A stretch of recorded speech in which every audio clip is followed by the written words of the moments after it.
네, 오밤중에 뉴스 함께하고 계십니다. 자, 제가 준비한 첫 번째 주제, 이제 시작을 하려고 하는데요. 마음을 좀 가다듬어야 될 것 같습니다. 시작하기 전부터 이제 화가 치밀려고 하네요. 자, 제가 준비한 첫 번째 주제는요, 이화영 부지사 재판 관련 소식입니다. 판사가 문제였죠. 제가 참 몇 차례에 걸쳐서 판사가 문제인 것 같다, 판사가 문제인 것 같다 라고 말씀을 드렸습니다. 그래서 판사 경력 사항을 제가 말씀드리기도 했고, 과거 이런 판결을 내린 바 있다 라고 공개하기도 했습니다. 아니나 다를까 이 사람은 그런 판결을, 결국 논란이 될 만한 판결을 내리고 말았습니다. 아니, 두고 문제거리가 될 만한 판결을 내렸습니다. 본인은 글쎄, 본인도 알고 있을 거예요. 검찰 수사 과정에서 회유와 협박이 있었을 거다. 그리고 술 파티니 뭐니 이런 문제가 될 만한 일이 있었을 거다라는 거 판사도 알았을 겁니다. 뿐만 아니라 국정원에 이 파일이 있다는 거 본인도 읽었을 거예요. 당연히 제출이 됐으니까 읽었겠죠. 하지만 이런 사람들의 특징이 뭐냐? 이런 사람의 특징은 딱 하나입니다. 아니, 네가 정말 무고하면 왜 자백을 하니? 협박이 있든 위협이 있든 회유가 있든 자백을 하지 말아야지. 자백한 네가 잘못이야 라고 생각하는 거예요. 이게 검사들의 사고방식이 아니고요, 판사들의 사고방식입니다. 제가 되게 엄청 놀랐어요. 자백하는 놈들은 그게 아무리 회유, 협박, 고문에, 심지어 고문에 의한 것이라 하더라도 그거 그 사실이야. 실은 그게 사실이 아닐 가능성은 매우 적어 라고 생각합니다. 놀랐어요. 판사들 중에 10명 중에 8명 정도가 그런 생각을 합니다. 한두 명 정도가 고문에 의해서 사실이 아닌 것을 진실이라고 거짓 자백을 할 수도 있다. 아니, 한다 라고 생각하지, 나머지 8명은 그 자백 다 진실이야 라고 생각해요. 그러니까 이런 사람들은 그런 사람인 거죠. 그리고 네가 무죄면은 네가 무죄인 증거를 가지고 와봐. 무죄면 네가 무죄인 증거가 있을 거 아니야. 날 좀 설득해봐 임마. 검사는 네가 유죄라는 증거를 가져와서 설득하는데 니는 왜 네가 무죄라는 증거를 못 갖고 와? 그럼 네 유죄인 거야 임마. 놀랍죠? 이 놀라운 사고방식이 실은 우리나라 판사들의 대체적인 사고방식입니다. 그러니까 이 신진욱 부장판사, 이화영 사건을 담당한 이 판사의 사고방식은 어쩜 우리나라 판사들의 대체적인 사고인지도 모르겠어요. 그러니까 결국 이화영 부지사 사건의 이 재판의 문제는 우리나라 사법부의 문제라고도 볼 수 있습니다. 결국 이번 사건은 우리나라 사법부의 문제가 무엇인지, 우리나라의 개혁이 결국에는 검찰개혁을 넘어 사법개혁, 판사개혁, 판사 탄핵까지 이어가야 한다는 것을 명확하게 보여주는 사례가 아니겠나 싶습니다. 자, 이 판사개혁 하기 전에 마우스 개혁부터 해야겠네. 이거 마우스가 자꾸 사라지네요. 속에 천불이 납니다. 오늘 이화영 부지사한테 징역 9년 6개월의 엄청난 형이 나왔습니다. 혐의의 대부분의 유죄 판결이 났고요. 대북 송금도 유죄가 났습니다. 판결 내용 정말 제가 짜증나서 다 읽어드리기가 어려운데 요약하면 그렇습니다. 쌍방울 같은 훌륭한 기업이 이화영의 요청이 없었다며 대북 송금을 왜 했겠니? 당연히 이화영이 요청했으니까 한 거 아니겠어? 그리고 야, 어떻게 주가 조작을 위해서 대북 송금을 하냐? 아유, 주가 조작 때문에 송금한 거 아니야. 절대 그런 일은 있을 수가 없지 않겠어? 아유, 아니야. 이재명 때문에 송금한 거야. 아니, 이재명 방북을 위해서는 송금할 수 있고 주가 조작을 위해서는 송금할 수가 없다고? 그런 논리는 어디서 나온 거예요? 기가 차네. 이재명이 방북하는 거는 쌍방울하고 아무 이해관계가 없지만 만약에 방북을 하게 되면은 이재명이 좋지 쌍방울이 좋은 게 아니잖아요. 하지만 주가 조작을 하면 쌍방울이 좋아. 김성태가 좋다고. 그런데 지한테 직접적인 이익이 오는 주가 조작을 위해서는 대북 송금을 할 리가 없고 지한테 직접적인 이익이 없는 이재명을 위해서는 송금할 수가 있다고? 그럼 뭐 그런 황당한 논리가 있어?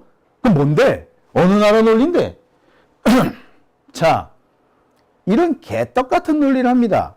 그리고 쌍방울 같은 기업이 이화영에 그게 없으면 안 한다고? 왜? 쌍방울이 뭐 어떤 기업인데? 쌍방울이 그렇게 건실한 기업이었나요? 개뿔 쌍방울은요.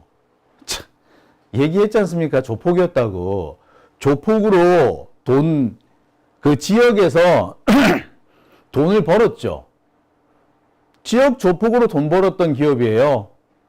뭐 유명한 거 아닙니까? 더 말할 필요가 있나요? 자, 그렇게 해서 서울에 들어와서 대부업을 합니다. 대부업으로 돈을 벌어서 그 돈을 가지고 쌍방울이라는 기업을 중간에 탈취했죠. 기업을 탈취한 거입니다. 제가 늘 몇 번 말씀을 드린 바 있습니다만, 그래서 원래 쌍방울을 가지고 있던 원래 기업주로부터 그 기업을 빼앗았어요. 기업 사냥꾼들이에요. 그래서 툭하면 검찰이 쌍방울을 주가 조작, 기타 등등의 혐의로 자주 털어먹었어. 김성태는 자주 걸렸어. 주가 조작 전과가 화려해요. 그런데 뭐 주가 조작할 리가 없다고? 야, 이 판사가 웃기는 새끼 아니야 이거. 그죠?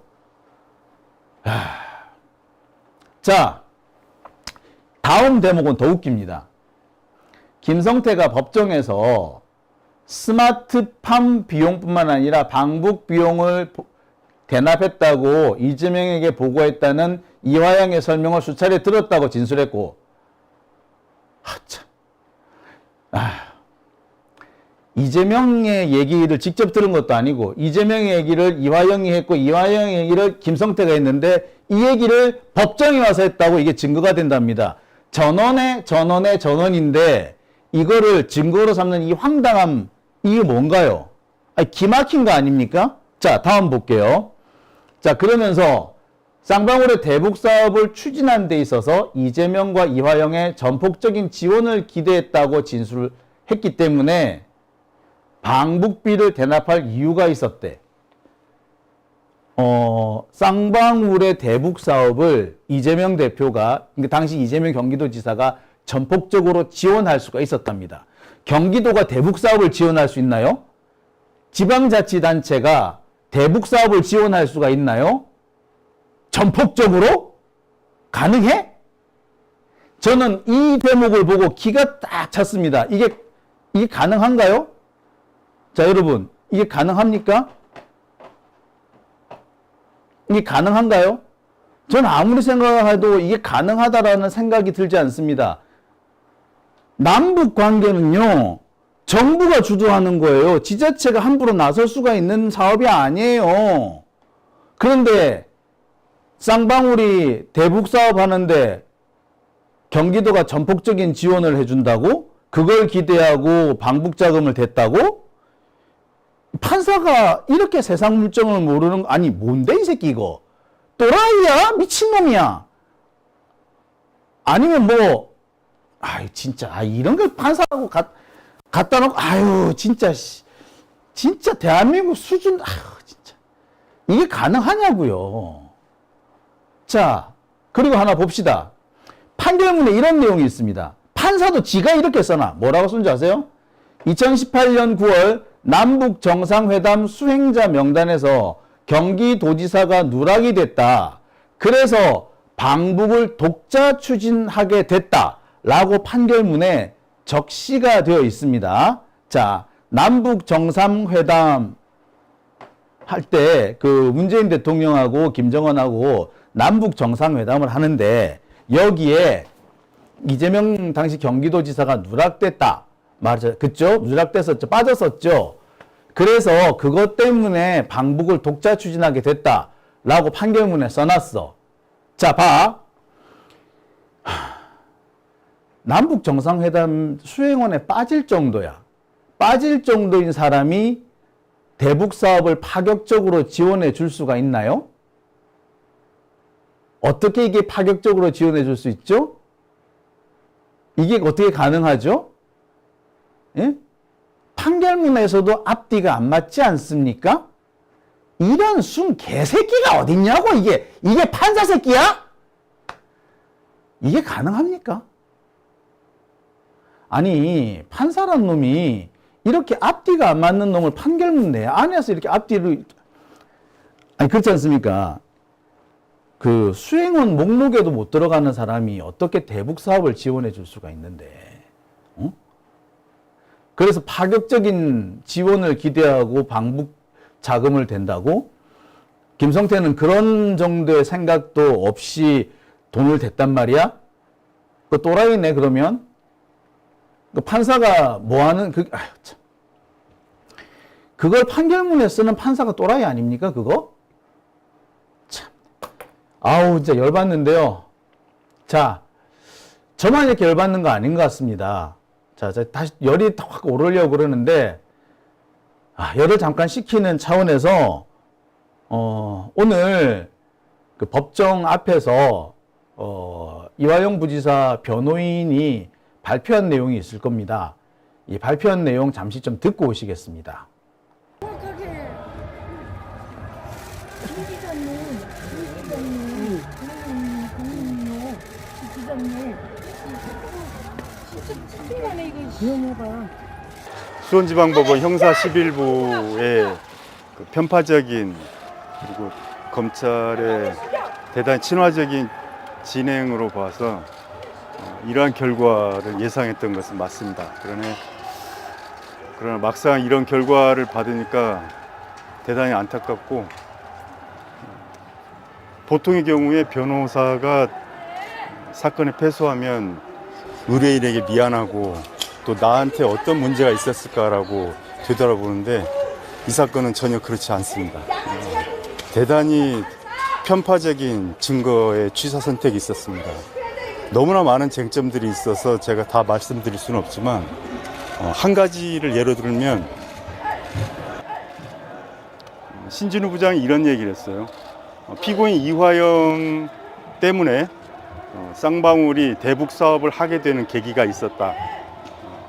그렇지 않으면 대북 사업이라는 대단히 이례적인 사업을 쌍방울에 추진할 그런 기회는 없었을 것이다 라는 사실 인정을 하고 피고인 이화영이 쌍방울의 대북 사업에 영향력을 미쳤다라는 판단을 했습니다. 그러나 이러한 판단은 대단히 잘못된 것이, 이미 2018년 4월경 남북 정상회담으로 쌍방울의 계열사였던 나노스의 주가가 폭등을 했고, 당시에 코스닥의 시총 3위까지 오른 사실이 있었습니다. 그런 경험이 있었기 때문에 김성태가 대북 사업을 하겠다라는 의도를 가지고 이 사건이 시작된 것입니다. 또 다른 사례를 들면, 신진우 부장은 김성태가 나노스 주가가 폭등한 이후 차익을 실현하지 않았던 것으로 봐서 국정원 문건에서 이야기하는 어떤 주가 조작의 시도는 없었던 것이 아닌가라는 판단을 했고, 또 그러한 판단에서 피고인 이화영에게 유죄의 심증을 가졌다라고 말하고 있습니다. 그런데 이건 역시도 대단한 오류인 것이, 당시 나노스는 분명히 주가가 폭등하고 그 주가를 실현하지는 않았습니다. 그런데 이것은 도이치모터스 사건과 비슷한 것이, 주가를 올리고 그 차익을 실현하려는 것이 애초에 김성태의 목적이 아니었던 것이고, 주가를 높여서 담보대출 여력을 확보하고 그 담보금으로 기업의 운영을 하려는 것이 애초에 김성태의 의도였던 것입니다. 저는 이러한 쟁점에 대해서도 이 사건 변론에서 주장을 했었습니다.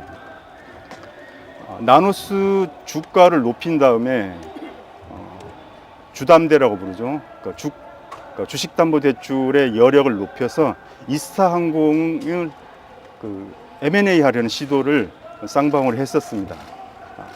애초에 쌍방울이 이러한 전략 하에서 대북 사업을 시도했던 것인데, 지금 수원지법 11부는 이러한 정황들을 모두 도외시하고 검찰 의견서를 그냥 편파적으로 취사 선택한 것에 불과합니다. 국정원 문건만 봐도 쌍방울이 안부수의 협조, 안부수의 중재로 인해서 대북 사업을 했다라고 당시 국정원이 파악하고 있었습니다. 만약 그 당시에 피고인 이화영이 쌍방울의 대북 사업에 관여했다면 국정원이 이걸 놓쳤을 리가 없습니다. 쌍방울의 대북 사업에 대해서 피고인 이화영은 전혀 알지 못했습니다. 그럼에도 불구하고 김성태의 사후 주장만을 검찰이 선택하고 또 이 검찰의 주장을 법원이 그대로 받아들인 것입니다. 전 사실 이런 결과를 예측을 했고, 문득 어떤 생각이 떠올랐냐면, 브라질의 룰라를 부패 뇌물 사건으로 조작해서 룰라를 구속했던 세르지오 모루 판사가 떠올랐습니다. 전 늘상 이 재판을 하면서 신진우 부장에 대해서 브라질의 세르지오 모루를 연상할 수밖에 없습니다. 자, 그런데 브라질에서 룰라가 구속되고, 그리고 호세프 대통령이 실각하고, 그리고 나서 꽤 긴 시간 동안 브라질의 민주주의가 후퇴했습니다. 이것을 정치학계에서는 연성 쿠데타라고까지 명명했고요. 그러나 이 사건은 그렇게 긴 시간을 필요로 하지 않을 것입니다. 굳이 특검을 하지 않는다 하더라도 이 사건 수사 기록에는 검찰이 자신이 주장하는 것과 모순된 증거들이 즐비합니다. 이 사건 재판을 준비하는 과정에서 저는 어떻게 특별한 어떤 반대 증거를 제가 수집한 것이 아니라 검찰이 수집한 증거들 중에 자신의 증거와 모순되는 증거들을 주장했던 것입니다. 이제 다음 항소심에서 이 정도의 증거를 평균적인 법관이 판단한다면 이 결과는 바뀔 거라고 예상합니다. 그리고 민주당이 준비하는 특검법이 추진이 돼서 이렇게 사건을 조작한 박상용 검사와 김영남 부장검사에 대한 수사가 진행된다면 이렇게 어설프게 진행된 조작 사건의 전말이 밝혀질 거라고 생각합니다. 마지막으로 너무 긴 시간 동안 죄송합니다. 너무 긴 시간 동안 고생하는 이화영 선배님께 제가 너무 가슴이 아픕니다. 이상입니다. 그러면은 변호사님께서는 이제 쌍방울이 이재명 지사의 지원을 받기 위해서 이제 그 방북 비용을 댄 게 아니라 주가를 높이기 위해서 방북 비용을 댔다고 보시는 거예요? 예, 그렇습니다. 그러니까 한 말씀만 드리면 2019년 12월에 방북비용 300만 불이 전달됐다고 주장하고 있습니다. 그런데 2019년 12월은 이재명 도지사가 도지사 지위를 상실당하는 항소심 판결을 받은 지 2달밖에 안 된 시점입니다. 당시에 모든 사람들이 이재명의 정치 생명은 끝났다라고 생각했던 시점입니다. 심지어 당시 경기도를 담당했던 국정원 담당자가 당시 이화영 부지사를 만나서 이재명 도지사의 방북 가능성에 대해서 질문을 했었고, 당시 시점에서 이재명 도지사의 방북은 사실상 요원하다라는 보고서까지 작성되어 있습니다. 그리고 그 보고서가 현재 재판 기록에 나와 있고요. 그럼에도 불구하고 모든 사람들이 이재명의 정치 생명이 끝났다고 생각했던 2019년 12월에 김성태만은 이재명의 대통령 출마를 확신하고 300만 불을 줬다라는 이 말도 안 되는 주장을 이 법원이 받아들인 것입니다. 이렇게 비상식적인 판단은 그렇게 길지 않은 시간 내에 바뀔 거라고 생각합니다. 그러면은 대북 사업을 추진하려던 쌍방울이 법인카드 준 거, 그 법인카드를 이화영 전 부지사가 사용한 것을 이제 뇌물 혐의로 좀 인정을 했는데 거기에 대해서는 어떻게 생각하세요? 이건 역시도 오해의 여지가 많은데 쌍방울은 그 문모 씨라는 사람에게 카드를 줬습니다. 그리고 그 내막은 그 법정에서도 그 판결 요지에 나왔듯이 그 대관 실무자로서 그 김성태가 이화영에게 부탁을 했고 이화영이 그 사람을 소개했던 것입니다. 그리고 그 문모 씨가 그 카드의 90%를 사용을 했고 한 10% 정도를 그 문모 씨가 이화영을 위해서 사용한 것이 이 사건의 그 실마리가 된 것입니다. 오해 여지가 있다라는 것은 저도 인정하고, 다만 정치자금의 기부자가 쌍방울이 아닌 그 카드의 소지자가 되어야 함에도 불구하고, 그러니까 이 사건은 쌍방울이 뇌물을 주고 정치자금을 기부했다라고 기소된 것입니다. 아마 당시 쌍방울 직원들은 문모 씨의 존재를 잘 모르기 때문에 이화영의 뭐 대리인 또는 그 이화영의 지인 정도로 알았기 때문에 이화영이라는 폴더에서 관리를 했던 모양입니다.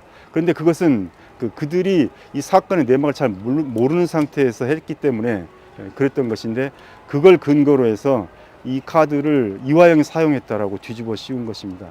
전체 금액 중에 10% 정도가 그 피고인 이화영이 사용했던 것이고 나머지 90%는 그 사람이 사용했던 것입니다. 그런 정황이 이 판결의 재판 기록에 모두 있습니다. 1심 재판 이제 진행 중에 재판부 기피 신청도 하시고 술판 회유 주장도 하셨는데 오늘 그 선고 결과에 대해서 다시 한번 입장 밝혀주신다면요? 애초에 기피 신청을 했던 이유는 이것입니다. 당시 기피를 신청할 무렵에 제 이 사건에 참여를 했었고, 그때가 두 건의 구속영장이 만료됐던 시점입니다. 그러니까 뇌물죄에 대한 영장, 그리고 외국환 거래법 위반에 대한 영장이 만료가 됐습니다. 그래서 세 번째 영장으로 증거인멸 교사에 대한 영장이 청구된 것입니다. 그런데 당시 재판 과정에서 증거인멸 교사는 이미 심리가 끝났습니다. 구속영장에 관한 법리는 이렇습니다. 영장은 영장에 기재된 범죄 사실에 국한된다. 증거인멸 교사의 구속영장을 신청해 놓고 당시 검찰은 외국환 거래법 위반에 관한 입증계획을 제출했습니다. 이것은 영장주의에 위반되는 것입니다. 그래서 제가 기피 신청을 했던 것입니다. 그런데 그것과 더불어서 당시에 어떤 상황이 있었냐면, 증거인멸 교사 사건의 내용은 이렇습니다. 2021년 10월 19일에 피고인 이화영이 TV조선 기자 이채연으로부터 전화를 받아서 쌍방울의 방용철에게 전화했고, 그 전화를 이유로 해서 쌍방울에서 하드디스크를 교체했다라는 것이 당시 증거인멸 교사의 내용입니다. 그런데 피고인 이화영이 방용철에게 전화했던 때보다 일주일 전인 2019년 10월 12일에 이미 하드디스크가 교체된, 주문된 내역이 수사 기록에 드러났습니다. 이미 교체된 하드디스크에 관해서 증거인멸 교사를 할 수 없는 것입니다. 그러니까 이미 무죄의 정황이 드러난 상황입니다. 3차 구속영장의 청구는 영장주의에 위반된 것이었고, 그리고 증거인멸 교사에 대해서 무죄 정황이 드러난 상황이었습니다. 그런데 신진우 부장은 영장을 발부했습니다. 원래대로의 절차에 따른다면 영장을 기각하고, 그리고 검찰이 공소장 변경을 위한 증거 수집을 하고 그 다음에 공소장 변경이 이루어져야 됩니다. 그런데 영장이 발부되고 나서 김성태가 법정에 나와서 진술을 바꿉니다. 10월 19일이 아닌 10월 초순이라고 진술을 바꾸고 진술을 바꾼 것을 근거로 해서 공소장이 변경됩니다. 검찰이 공소장을 변경한다는 것은 변경 전 사실이 무죄라는 것을 스스로 인정하는 것입니다. 그런데 공소장이 변경되기도 전에 이미 영장은 발부된 것입니다. 그때 저는 기피 신청을 하지 않을 수 없었습니다. 이 판사는 검찰이 자인하는 공소장 변경이 이루어지기도 전에 그 영장 사실을 기초로 영장을 발부하는 이런 사람이구나라는 것을 깨달았습니다. 이 사람한테는 도저히 판결을 받을 수 없겠구나라는 생각을 해서 당시 기피 신청을 했던 것입니다. 아니나 다를까 역시 그러한 선입견에 입각해서 검찰 의견서를 그대로 차용한 판결이 내려졌습니다. 선고 직후에 혹시 이화영 전 부지사와 좀 대화를 나누셨다거나 그런 건 있을까요? 그럴 만한 시간을 받지 못했습니다. 그래서 혹시 그럼 마지막으로 항소심 계획 같은 것도 밝혀주신다면? 이제 그 부분은 이제 형수님과 상의해서 준비를 해야 될 것 같습니다. 저도 잠깐 한 말씀 드릴게요.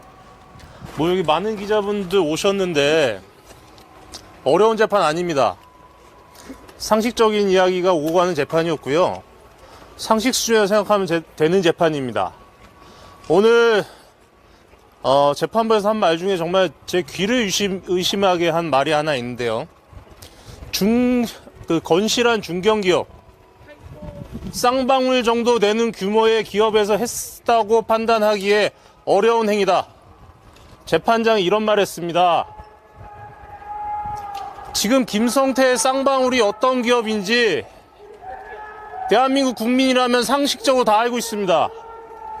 김성태의 전과 기록만 살펴봐도 김성태가 쌍방울이란 기업을 통해서 네이 팔아서 돈 번 게 아니라 무슨 짓을 해서 돈 벌었는지, 어떤 짓을 했는지, 쌍방울이 과연 견실한 중견기업인지, 김성태가 견실한 중견기업의 CEO인지 상식만 가져도 알 수 있습니다. 그런데 재판부는 그 정도 되는 규모의 기업에서 했다고 판단하기 어려운 행위다. 김성태는 정직하고 이화영은 거짓말쟁이다. 이걸 전제로 깔아놓고 재판을 했습니다. 판결도 했습니다. 상식적으로 생각해서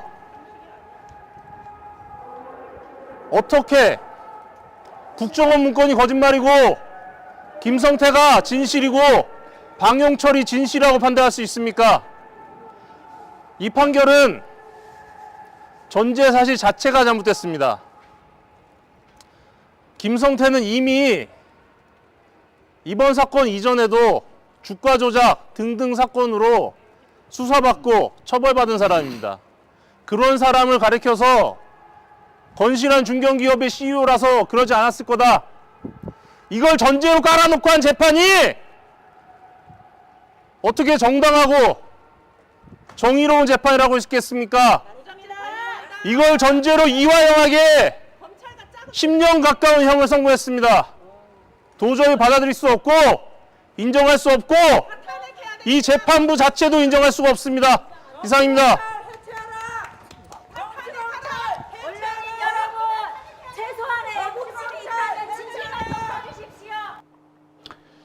네. 참.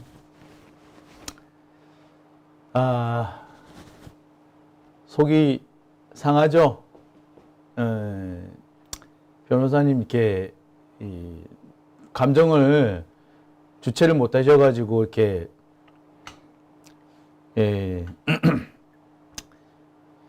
지금 이화영 부지사가 1년 8개월째 지금 수감 중입니다.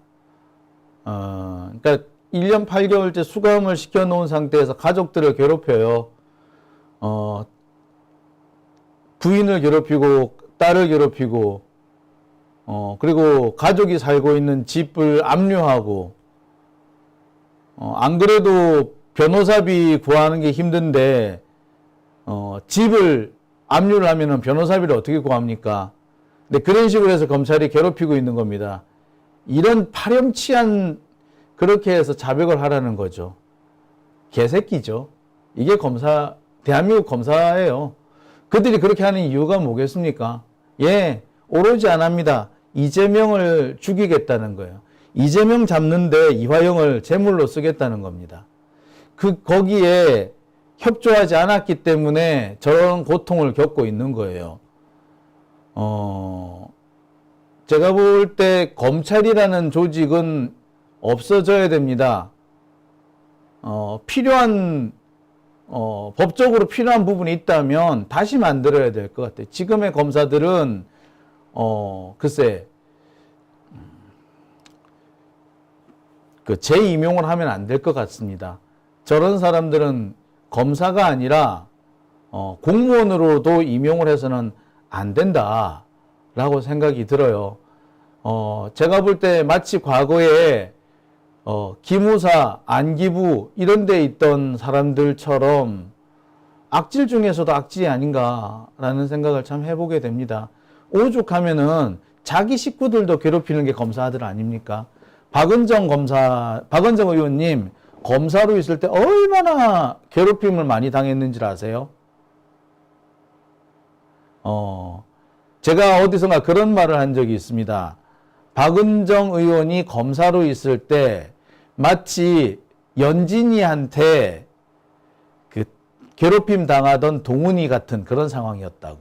그리고 지금 검찰청에 남아 있는 동훈이는 임은정 검사라고 제가 그렇게 얘기를 한 적이 있습니다. 이게 농담 같죠? 사실입니다. 담배빵? 예. 육체적으로 담배빵은 안 하죠. 티나는 담배빵은 안 할 겁니다. 고데기로 지지지는 않죠. 하지만 엘리베이터 내리면서 일부러 툭 치고 갑니다. 예, 진짜로 치고 가요. 농담 아니에요. 알게 모르게 되게 괴롭힙니다. 임은정이 앉아있는 테이블에는 앉지도 않는답니다. 밥 먹을 때.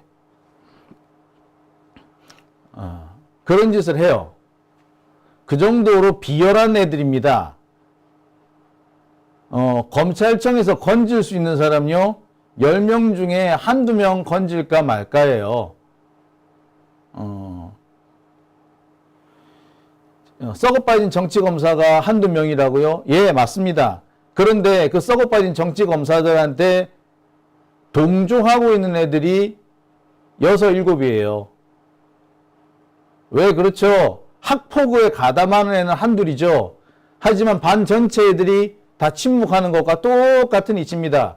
그러면 침묵하고 있는 반 아이들은 공범이에요, 아니에요? 공범이죠. 진짜 열받네요, 또. 자, 잠시 좀 제가 진정을 하고 가겠습니다. 네.